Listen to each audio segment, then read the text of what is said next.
and welcome to our MSc End of Life Studies Offer Holder webinar. My name is Amy and I'm part of the team here at the University of Glasgow's Dumfries campus, and I am delighted to welcome you to our session today. So I'm going to be joined in just a minute by our Programme Director for the End of Life Studies Masters Programme. But first, a little note to say, if you have any questions for myself or our Programme Director, you can head to slido.com and use the code #UofGEOLS. That's UofGEOLS, End of Life Studies. Please send in any questions you may have, or use the YouTube text chat as well, and we'll do our very best to get some answers to you. And thank you so much to everyone who has sent in their questions already. We will get to them very quickly. But first, I want to tell you a little bit more about our school here at the University of Glasgow, where this programme is based. So the End of Life Studies programme is based here at the School of Social and Environmental Sustainability, which is within our Dumfries campus at the University of Glasgow. The actual school itself, as I say, is based in Dumfries, one of our 3 campuses that the University of Glasgow has. At our school, we typically welcome staff and students from across the UK and around the world from more than 40 countries every single year. So we really pride ourselves on having some fantastic international classes and opportunities for our students here as well. We do have small class sizes by design, and that's so you can really get to know your lecturers, your tutors, but also your classmates on the programme as well. And we're a really close-knit community here at the school. And of course, with the University of Glasgow, we are a Russell Group institution, so our academics are among the top researchers in their field. So you're learning from some really fantastic people right at the forefront of research in this area. So as a whole, the school focuses on 4 key subject areas. We have environment, we have sustainable development, we have education, and we have tourism. So as I said, we're the School of Social and Environmental Sustainability. And so these programs very much sit within that kind of social sustainability perspective that we're looking at here. A little bit I wanted to mention about funding and finance here at the University of Glasgow. We have a fantastic searchable scholarship database that you can access on our website. It's glasgow.ac.uk/scholarships. It lets you put in lots of different criteria that may be applicable, and it'll help you find any scholarships that might be of benefit to you that you could apply for. There's no harm in applying and having a look to see if there's anything out there that might be of interest to you, or something that might be applicable to you. So I always just like to highlight this in case you haven't already had a chance to look. We do have our tool online that will help you find any scholarships that might be applicable. And last, I just want to touch on a little bit of student support services. It's a really important aspect of our kind of school life here at the University of Glasgow. We have a dedicated student support officer. Now, they are based on campus, but they're reachable online as well, which is really important for our online learning students. They can be reached by phone, by email, or if you happen to be on campus for a visit, you can go and find them in room 106 in our Rutherford McGowan building as well. So our student support officers really are the first point of contact for an array of questions that you might have. So it could be anything to do with finances, any personal problems you're experiencing, information on careers or study support, anything really that you need some help and support with. We are absolutely here for you. So not just our student support officer, but when you join the University of Glasgow, you'll also be assigned an academic advisor of studies.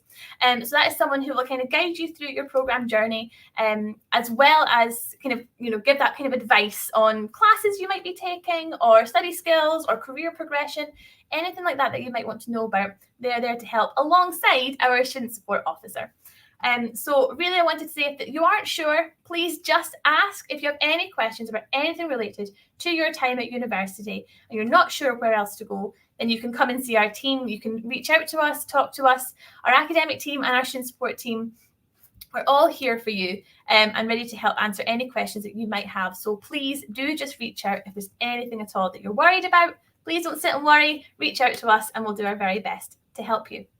So that is enough from me. I'm delighted now to introduce Dr. Marion Krozik, who is our Programme Director. Hi, Marion. Hi. Lovely to have you here today. I'm going to let you tell us a little bit more about this programme. Great.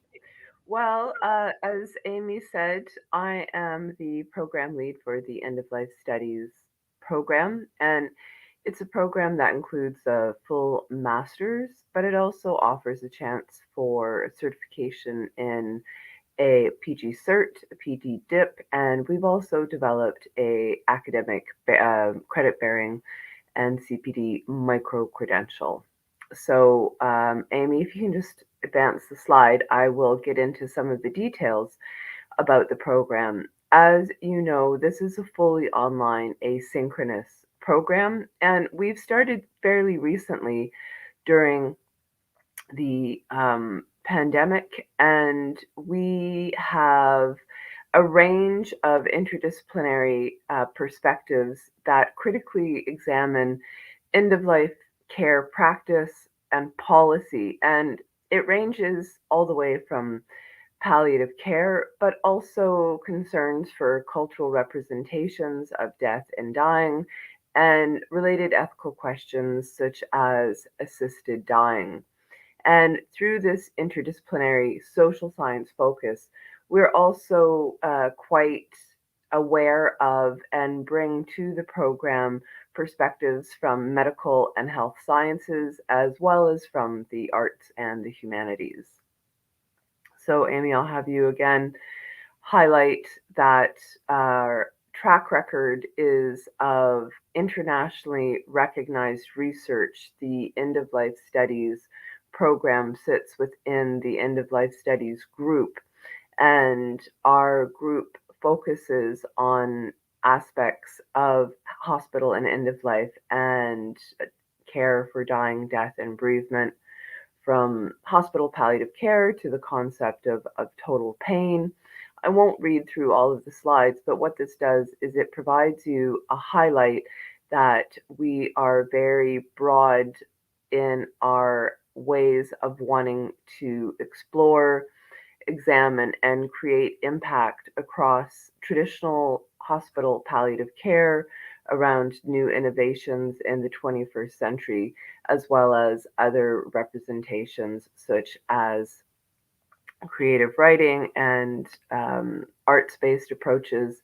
And we are also exploring areas around environmental grief to see how the ideas of that come from death, dying, bereavement can be used and be relevant from outside that field. Okay, next slide. Now, the program has 6 core courses for the full master's program, which then would also include the dissertation component. The courses that we offer are 2 a semester. You can take them both or only one, full or part-time. We have students who do both. So you can see that in the fall semester, we provide the courses in assisted dying and in global challenges. In January, we look at public health approaches to the end of life and looking at aging and dying as a continuum. And then in the summer, we offer 2 courses, the spring summer semester on cultural representations of death and dying, and then theory, methods, and ethics. Now, if you choose to take the full MSc, you will take all 6 courses. If you would like to do the certification, that would be 3 courses that you can choose, and the diploma would be taking all 6 of those. Next slide.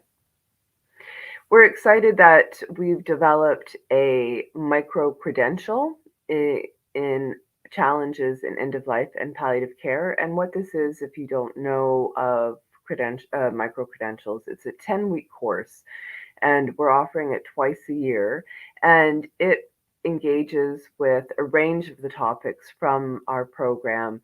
And upon successful completion, you will be given 10 postgraduate credits, and you can also receive CPD, continuous professional developments. And we found this has been really a good way for people to get a sense of the program as a whole, and at the same time have professional development or academic credits for providing just a general overview of what you might be interested in learning about, rather than having to go and take all 6 courses or work more in depth.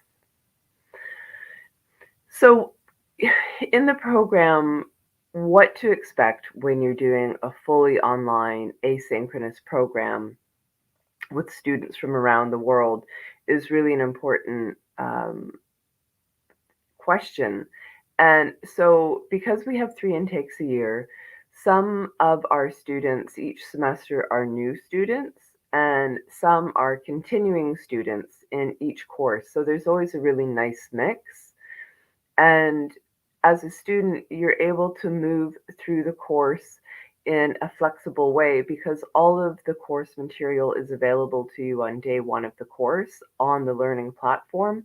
So, because you can move through the course material in the way that you're most interested, there's only 2 deadline points in the semester that you actually have to meet, and those are the assignments.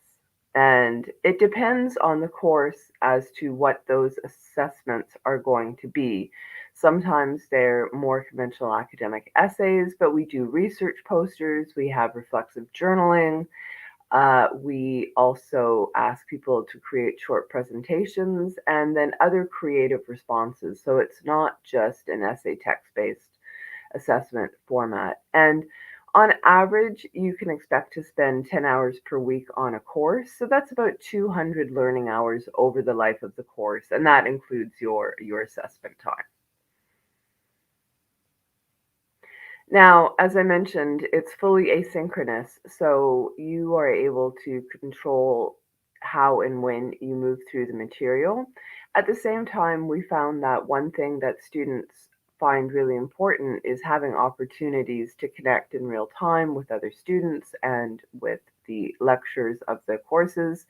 And so we every week have a 90-minute Zoom seminar, and this is where people come together from the course, often from many different time zones, and we have a chance to talk about the material, but also about people's personal experiences of what have drawn them to this course and their own expectations around assignments. And all of these lectures, although they're live, they are recorded and then put on to the learning platform. So if you can't attend, you can still review them. And many of the students we find go back and review them later on because they find them so useful. We also have a really active student only Zoom seminar that happens once a week, and that's driven by the students. The lecturers don't have anything to do with that, and that's been really important for the students to support each other as well as a active WhatsApp group. And what we've also built into the program is that for many of our students who are coming into the program, they may have been out of school for a while and or coming from somewhere where English is not a first language. And so we build in extra supports for that student in the first semester and further if they are needed in order to ensure their success in the program. So the content of each week is diverse, but overall, what you can expect is 2 to 3 short lectures, 1 to 2 readings, and we also have many expert interviews where your course convener will be speaking with people from all over the world who are integral to that topic. We also engage with a lot of current affairs, and so there'll be external links for people to further engage with that topic. There are discussion forums each week for people to post their thoughts and hear about what other people are thinking. And we also often have reflective exercises and quizzes as ways of checking how your own knowledge is developing without it being assessment based. And then we have the live seminars.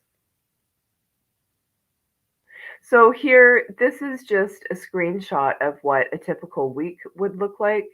And I think this is helpful for new students or those who are considering the program to see what an actual week would look like.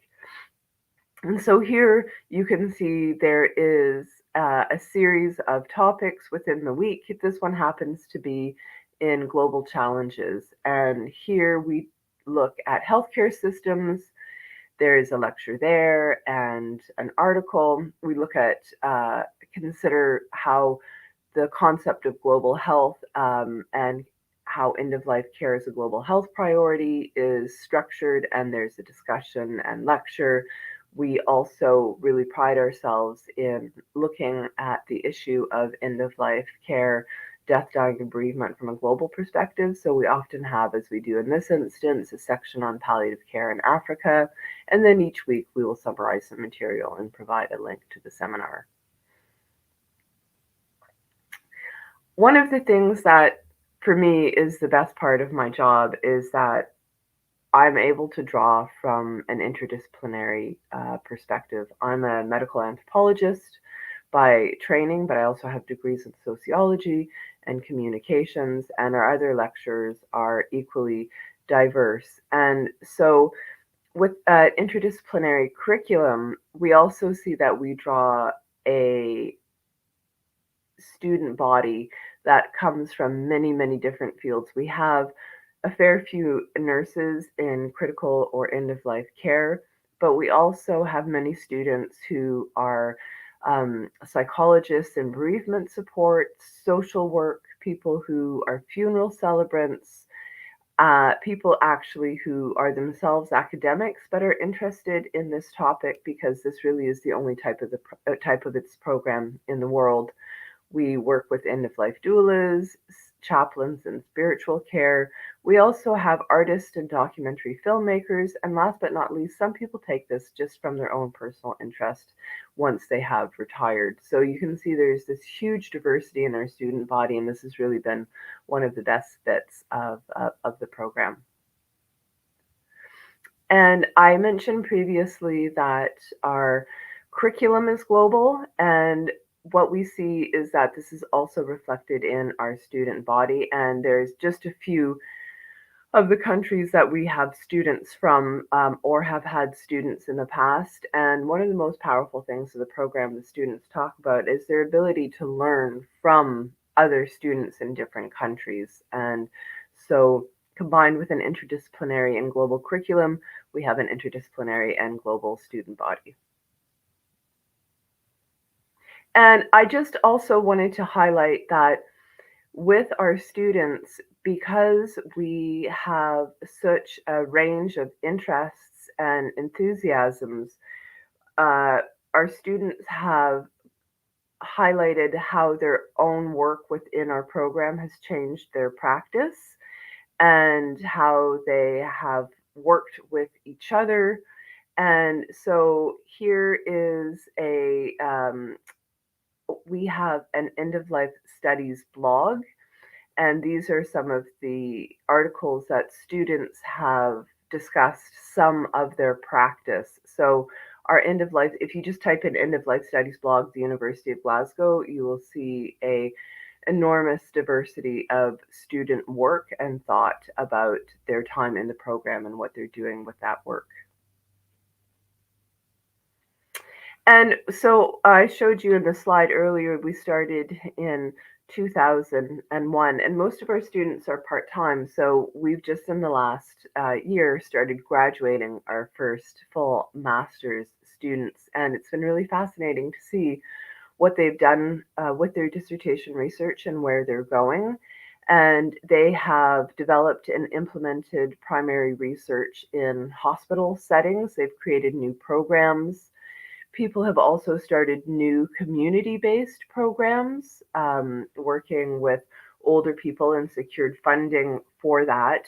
We have students who have helped design a new international end-of-life doula research group, which is also conducting some of the first research on the topic in the world.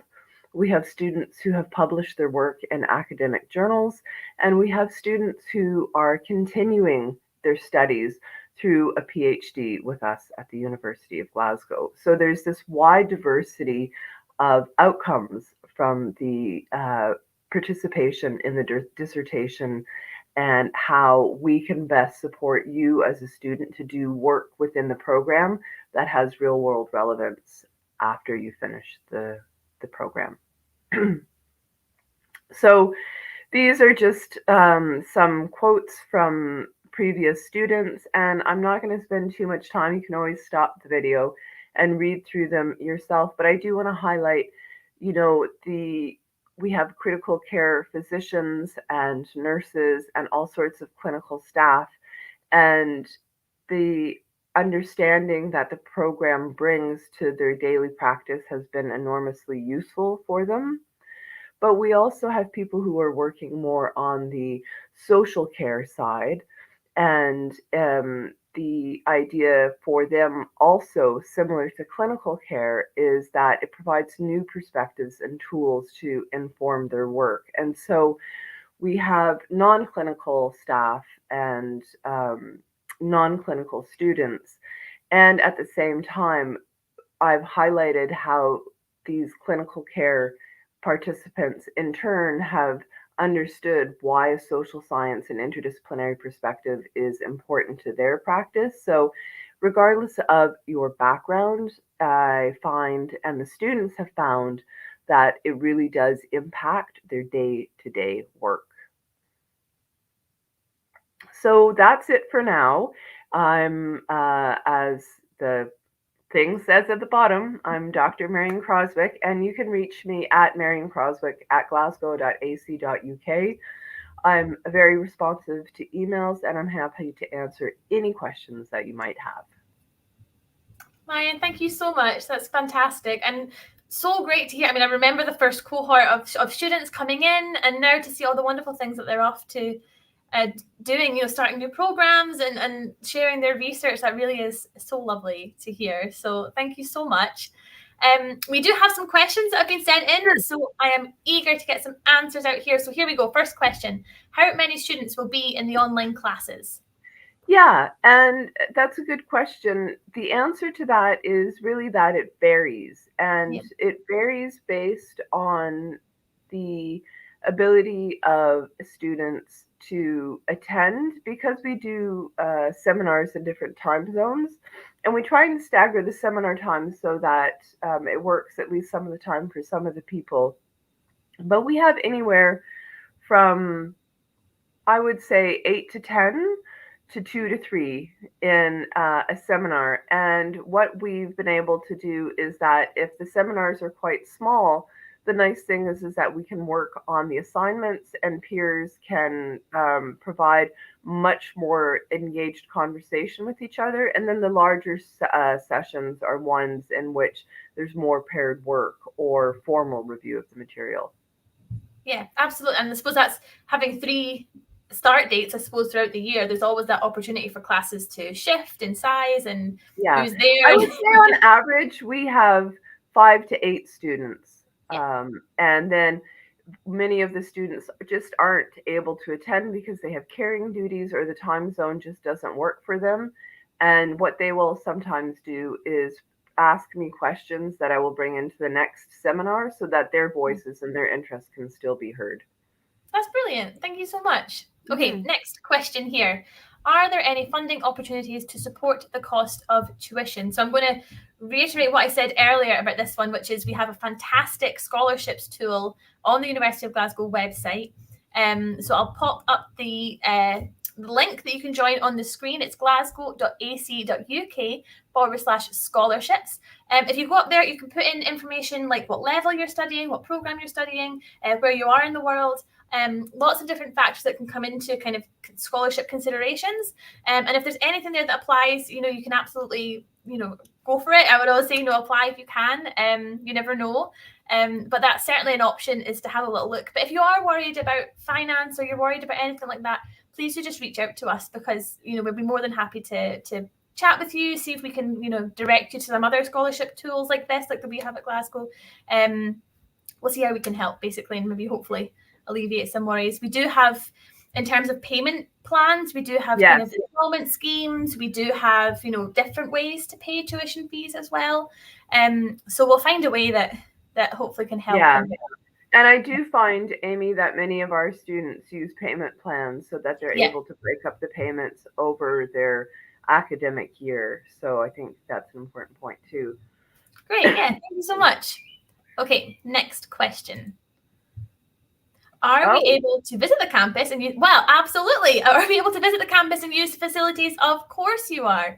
Your University of Glasgow students, you are more than welcome at either Dumfries campus or our Gilmore Hill campus in the city of Glasgow. If you're able to, you would like to come and visit, absolutely, use the facilities. We have the library in Glasgow, but we also have the library here in Dumfries, study spaces, cafes, both campuses are really well kitted out for you to make use of. So I would say yeah, I would and really encourage you, actually. I'm always really pleased to talk about our student visits, and these have been spontaneously organized by the students in the program to visit the Dumfries campus every year. And so in our first year, we welcomed about, I think it was about 10 students Yeah. from all over the world, and we spent 3 days touring around, but we also had time to talk about course material and did writing intensive. And then the following year, the same thing, except people came for 5 days. And so this has been really a key way that students have chosen to interact with each other. And again, this is something that they organize and let me know. And if there is interest there, we develop a little bit of a schedule for the visit. And it's happening again this year with our very first graduates. They're coming for several days. But over and above that, we have people who may be traveling through the UK to elsewhere. And Naomi and myself, the other program lecturer, who the two of us do most, but not all, of the teaching, we welcome you to come and visit us and stay and participate in some of the activities of the End of Life Studies group. That's a more larger entity which this program sits with under. So you're extremely welcome, and we would be happy to host you. Absolutely. Yes, definitely. Thank you for that question. Thank you. Okay, next question here. Can you talk through some examples of work or research that past students have done on this program? So I don't know. I mean, we talked a little bit about dissertations, but I Yeah, suppose assessments build up a real portfolio for students as well, don't they? they So do. yeah. And one of them is I'm going to talk about our student, Michael Hanna, which he's a public figure, so I can share his name. In the very first semester he took in our program, he took the continuum of aging and dying, and we had a module on lone funerals. And this was an initiative that was happening in the Netherlands where people who died and no one came to claim the remains or to have a funeral, there would be citizens of the city that would come and represent and at times write poetry. And so Michael was so taken by this idea, he lives in Dundee, that he started an initiative in his own community. And he and another gentleman have been really successful, and their work has been covered in the BBC and all kinds of local media. And now they are starting to engage with and train other communities in Scotland if and when there are these lone funerals. And so that's been really important to him. And that's really helped his own work. He's a funeral celebrant. And so that's also from a more tactical position supported further advertising and development of his own profession. And then I think another would be a student who was very interested in a program in, there was a student who's a palliative care nurse and is very concerned about people. Again, this is a little bit similar, people dying alone in hospitals because as a nurse they saw this happening and wanted to try and change that. And so this student did their dissertation research interviewing nurses and clinicians if this was an issue for them, and then from that developed and has implemented a No One Dies Alone project using volunteers in their hospital. Now, those are just two examples of many that I could talk about, but I'm also conscious that we're at time. If anybody wants to hear more about what some of our graduates are doing, we have a graduate in Mexico City, who has since published on her dissertation findings, the first in Mexico, the kind of research that she's done. And has been then asked to join a joint committee on this topic that she's worked on. There's lots of examples. I'll leave it at that. That's amazing. That to hear about all these wonderful things that they're up to. That's fantastic. So yeah, we're at time. Thank you so much, everyone, for sending in your questions. It's very much appreciated. We hope you've enjoyed the session today. If you have any other questions that you would like answered, you can just get in touch with our team. It's dumfries-comms@glasgow.ac.uk. You can email us and we will do our very best to help answer any questions you might have. But for now, I'll say thank you so much, Marion. Thank you so much to everyone watching for joining us. And goodbye for now. See you later. Bye.